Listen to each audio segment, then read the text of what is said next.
नहीं, 2002 की बात है, 2002 की। एक में तो एक मनोरथी थे, उनको उन्होंने थोड़ा सहयोग कर दिया था।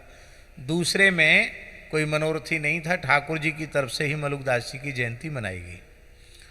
और वहाँ का नियम तो ये चला ही आ रहा भगवत कृपा से कि नित्य जो भी श्रोता आवे सबको नित्य प्रसाद।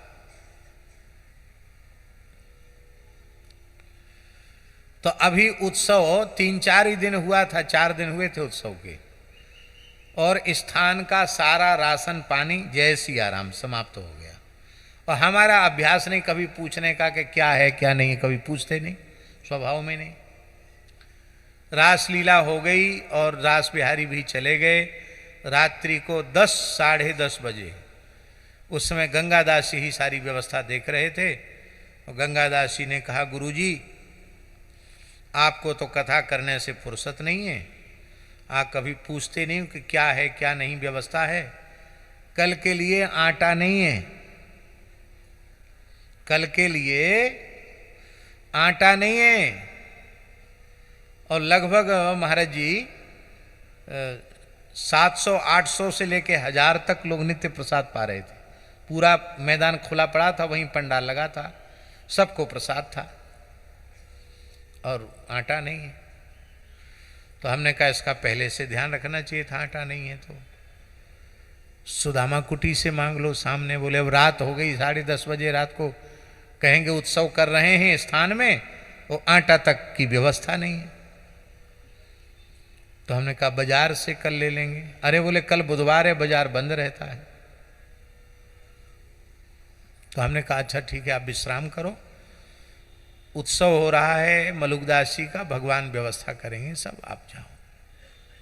हम बैठ गए वहीं, ऐसे ही खाली ऐसे ही बैठ गए, कोई भगवान से प्रार्थना नहीं। मन में ये बात जरूर आई कि प्रभु ये बढ़िया परीक्षा आप ले रहे हो, कल कुछ नहीं है, चलो आप करो कोई व्यवस्था।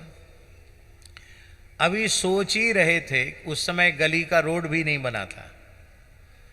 एक लड़का एक ठिलिया वाले रिक्शा में आटा चावल दाल तमाम सामग्री लेकर के आया, खूब आटा लेके आया।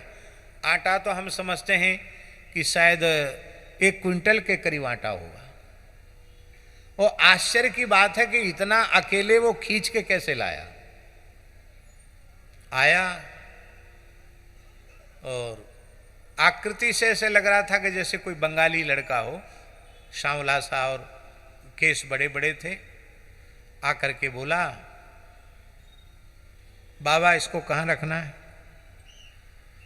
तो हमने कहा कि कहाँ रहते हो आप? बोले यहीं रहता हूँ, आपके मोहल्ले में ही रहता हूँ।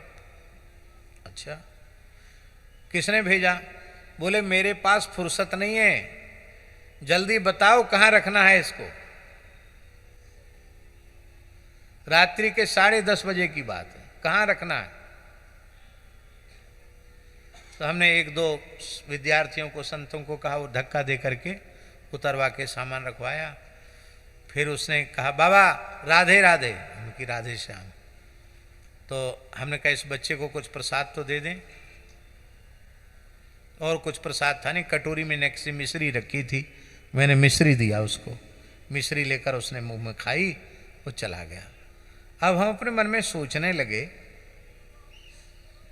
कि ये 10:30 बजे रात को बिना किसी सूचना के ये इतना आटा और दाल भी ले आया साथ में। कहते ना आटा में घाटा नहीं, घी के नहीं दर्शन, साधुओं में कहावत है। आटा आ गया, तो कैसे आ गया? कोई भेजता है ना दुकान से, तो दुकान भी रात्रि को 10 बजे कौन खुली होगी? पर कोई भेजता है तो पर्ची लिख के भेजता है, उस पर्ची पे हस्ताक्षर करना पड़ता है दिखाने के लिए कि हम वहाँ पहुँचा के आए। इसने कोई पर्ची भी नहीं लिखवाई, कहीं हस्ताक्षर भी नहीं कराया। तो एक हमारे मोहल्ले में एक टटिया स्थान के शिष्य थे, अब उनका शरीर नहीं है, मारवाड़ी वैश्य थे। वो सत्संग में बहुत प्रेम रखते थे, आते थे। उनकी बहन थी उनकी भाभी थी गीता माता जी, वो टटिया स्थान की शिष्या थी बड़े महाराज जी की। वो सवेरे आए दर्शन करने। तो हमने उन भगत जी से कहा जो मारवाड़ी वैश्य थे, मैंने कहा कि हमने सोचा अपने मन में कि शायद उन्हीं ने ही भेजा होगा। तो हमने उनको कहा कि आपने रात्रि को 10:30 बजे आटा और इतना सब सामान भर के भेजा, तो आप बता तो देते, कम से कम पर्ची तो देते। बोले नहीं महाराज जी, मैंने तो कुछ नहीं भेजा, हमने तो आपके चरणों में 500 रुपये भेंट किए थे, बस, उससे ज़्यादा मैंने कुछ नहीं किया, एक छटाक आटा मैंने नहीं भेजा है। तो हमने कहा आपके मोहल्ले में किसी ने भेजा हो? तो वो हंसने लगे, बोले हमारे मोहल्ले में तो ब्रजवासी सब भंडारा खा के तो गुजारा करते हैं, वहाँ इतना आटा दाल चावल कौन भेजेगा? किसी ने नहीं भेजा। तो हमारे यहाँ किशोरी लाल पंडित जी थे, उनकी बहू बेटियाँ आती थी, उनका उधर गोपीनाथ बाजार गोपेश्वर महादेव में पूछना। आपको आश्चर्य सुनकर आश्चर्य होगा, पूरे गोपीनाथ बाजार में गोपीश्वर में गोविंद देव जी तक आपस में ब्रजवासियों ने पूछा, आज तक पता नहीं चला कि वो आटा किसने भेजा।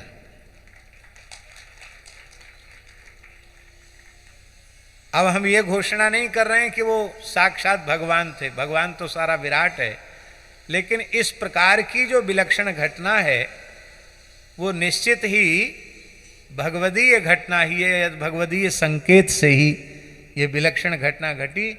और महाराज जी उसके बाद एक जो विलक्षण बात हुई, उसके बाद से लेके उस घटना, उसके पहले बहुत अभाव था, उस घटना के बाद से आज तक आटे में घाटा नहीं है। माने उस घटना के बाद से कोई वस्तु की कमी नहीं आई, यह एक बड़ी विलक्षण बात है। नहीं तो अब कुछ ना कुछ ऐसा होना चाहिए। हम नहीं भी रहते हैं तो भी स्थान में पंगत के समय कोई आ जाए, कहीं से आ जाए, सबको प्रसाद की व्यवस्था है। टोला मोहल्ला के लोग जाकर के प्रसाद पाओ, कोई ब्राह्मण ब्रजवासी आके प्रसाद पाए, साधु संतों के लिए तो खुला है ही है। बोलो वृंदावन बिहारी। तो भगवान, कोई घटना ऐसी नहीं है जो काल्पनिक हो, सब सत्य हैं। आई मेरे श्याम लगो